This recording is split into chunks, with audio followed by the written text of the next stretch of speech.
Good morning to all. आज आप class 7 Hindi chapter में एक्सरसाइज 5 जो हमने डील किया था, तो इसके लिए अब आपको देखेंगे कि इसमें जो कविता हमने डील किया था, तो इसमें आपको टिक आउट भी हम बता दिए थे। टिक आउट भी शायद आप मैच कर लिए होंगे। इसका ग्रामर पर्सन भी बताए थे, पर्यायवाची शब्द और विलोम शब्द, पेज नंबर 36। अब आ जाएंगे 6 लेसन, ये पढ़ाएंगे। उसके बाद जो है इसका क्वेश्चन आंसर हम लोग पीडीएफ में जो है वो पीडीएफ बना करके भेज रहे हैं। उसी हिसाब से अभी 1 to 4 लेसन तक जो हमने बोर्ड पर भी लिखाया, फिर भी उसके साथ ही साथ पीडीएफ बना करके हम आज से कल तक में उसको ग्रुप में डालेंगे। तो आप यदि लिख भी लिए हैं तो एक बार मैच कर लीजिएगा। ओके, हो सकता है कहीं मिसअंडरस्टैंडिंग हो, इसके लिए मैच करना है। उसके बाद फिर लेसन 5 जो हमने पढ़ाया, तो इसका और लेसन 6 जो भी पढ़ाने जा रहे हैं, फिर दोनों लेसन का एक साथ हम पीडीएफ बना करके भेजेंगे। ठीक है, तो आगे देखिए, टॉपिक है दांत की पीड़ा। इसमें आप ये सीखेंगे, ये बेढप बनारसी के द्वारा लिखा गया है।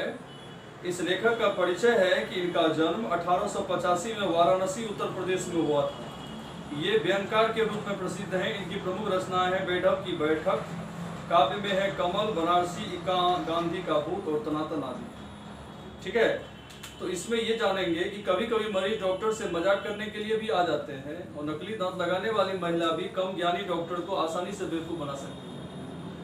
तो सब व्यवसायों में 2 व्यवसाय बहुत आसान है, नेतागिरी और डॉक्टरी।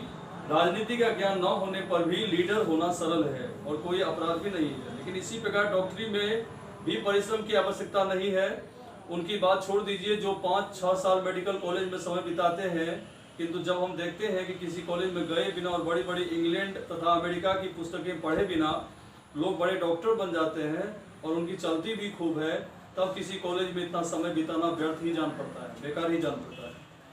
मैंने भी डॉक्टर बनना ही अधिक उपयोगी समझा। जनता की सेवा है और पैसा अलग से मिलता है। मानवता की पीड़ा दूर करना अपने में पुण्य है। एक साथ 3 लाभ होते हैं, जैसे रसगुल्ला आदि खाने से जीव को मीठा स्वाद मिलता है, शरीर को प्रोटीन मिलता है, तो परोक्ष रूप से गौ माता की सेवा अलग होती है। दांत का डॉक्टर बनना मुझे सबसे सरल लगा। सरल मतलब आसान लगा। अधिकांश किसी के यहाँ जाना नहीं पड़ता। साधारण डॉक्टरी में विपत्ति यह है कि नित्य नई दवाएं निकलती रहती है, कहाँ तक उन्हें याद रखा जाए। और रोगों में डॉक्टर अपनी दवा भी कर सकता है, पर कोई डॉक्टर अपना दांत नहीं निकाल सकता। सभी को मेरे ही यहाँ आना होगा, चाहे डॉक्टर हो या हकीम, सिंकिया हो या भीम, बुद्धू हो या बुद्धि वाला, रैदास हो या ग्वाला। ठीक है, 1 साल एक कॉलेज में पढ़ा और दांत निकालने के ललित कला का पंडित हो गया। कितने ही लोगों के दांत मैंने निकाल डाले। कोई भी आता मैं दांत की दवा नहीं देता था, दवा का इंजेक्शन लगाया और दांत बाहर खींच लिया।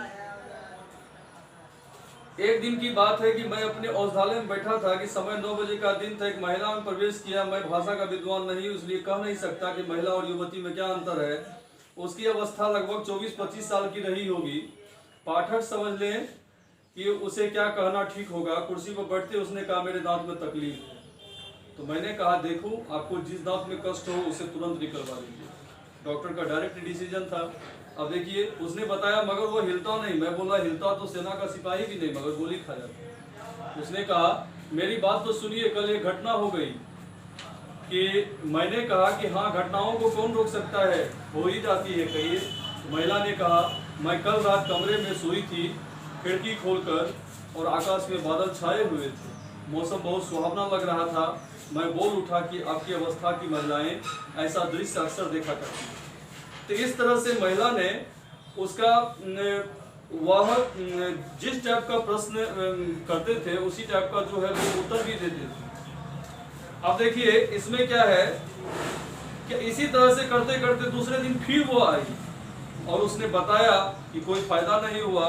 तो तीसरे दिन भी कोई फायदा नहीं, चौथे दिन भी नहीं। तब उसने, आप लखनऊ, कलकत्ता अथवा बम्बई चले जाइए, संभव है तो आपको बाहर भी जाना पड़े।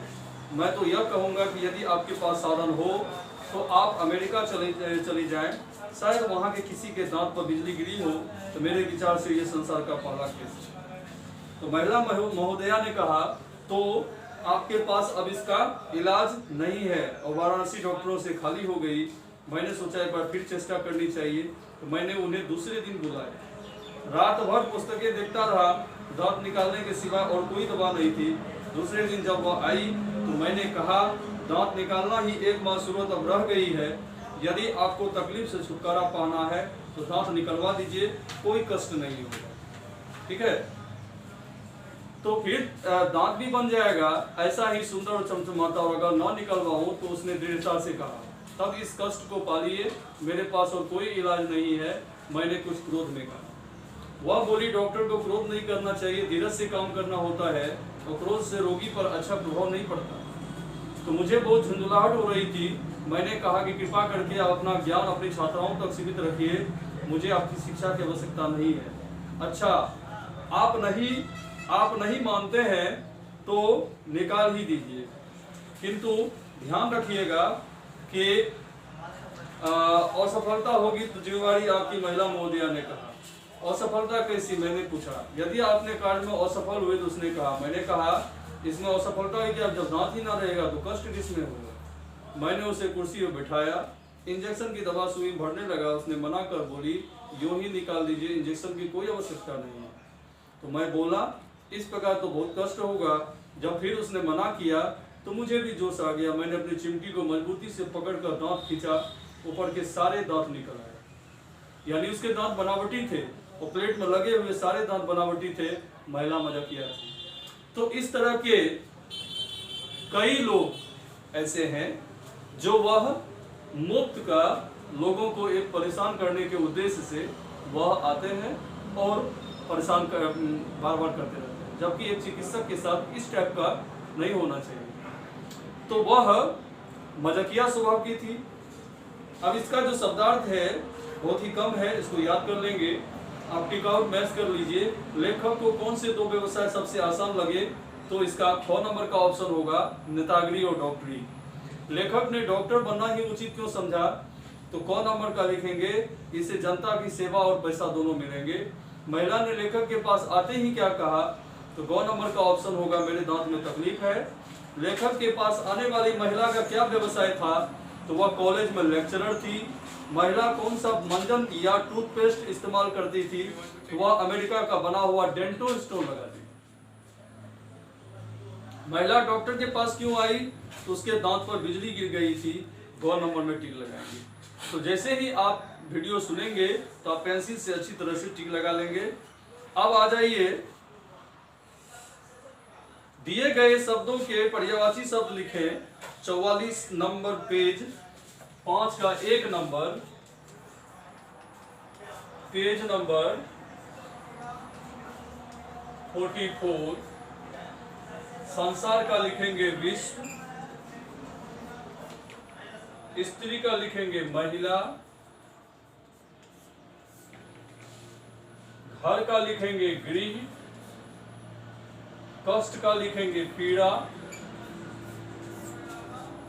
आश्चर्य का लिखेंगे हैरानी या अचरज भी लिख सकते हैं, धीरज का लिखेंगे धैर्य, इसको लिख लेंगे। जो मांस खाता हो 2 नंबर में लिख देंगे मांसाहारी। काम में आने लायक लिख देंगे उपयोगी। जहां औषधियां दी जाती हो लिख देंगे औषधालय। जो पढ़ाता हो पाठक भी लिख सकते हैं, पाठक। जो साग सब्जी खाता हो लिख देंगे शाकाहारी। जो माना ना जा सके अमान्य। जो इलाज करता हो लिख देंगे चिकित्सक। जो कविता लिखती हो लिख देंगे कवित्री। इसको आप बढ़िया से पेंसिल से उसको भर लेंगे। फिर है निम्नलिखित शब्दों में ई पद तथा ता प्रत्यय लगाकर भाववाचक संज्ञा लगाए। ये तो बहुत इजी है। बीमार में ई लगाएंगे बीमारी, सज्जन में ता लगाएंगे सज्जनता, बहादुर में ई लगाएंगे बहादुरी, पराया जोरपन परायापन, सावधान जोर ई सावधानी, अच्छा जोर ई बराबर अच्छाई। लिख लेंगे। तो इतना आपको कंप्लीट करना है। तो आप लिखेंगे होमवर्क में exercise 6, read nicely and learn word meaning